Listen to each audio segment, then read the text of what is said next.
I've always been optimistic.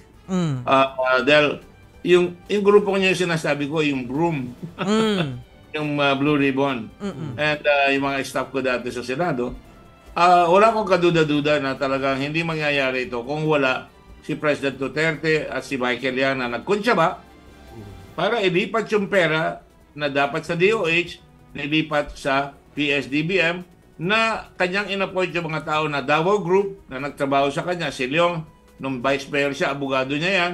Ay Silao, bata nila Bongo yan.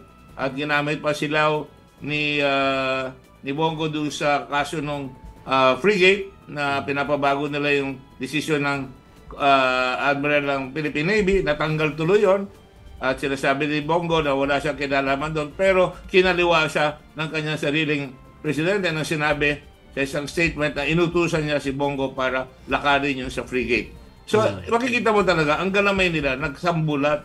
Talagang tatakutin at tatakutin ang mga mamamayang Pilipino para talagang nakagupo tayo at wala maglalakas ng loob. Kung wala talaga tayo, sinasabi nga nila, no todos dormían en la noche de nuestros abuelos, sinabi ni Rizal yan, there were those who kept vigil in the night of our forefathers. Dapat talaga, may mga gising at lumalaban nung panahon ng paghirap para na gano'n ay may dignidad ang kabuuan ng Pilipino. Alam mo ba nyo ang ginawa nila sa fireballing?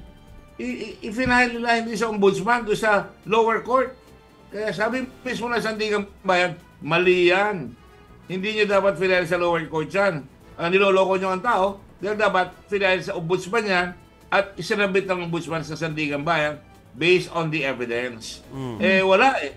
Wala. At kaya nga nagagalit ang dinig ko sa TV ko lang naman nakita yan. Sabi ni Ombudsman Remulla, tama yung sinasabi niya.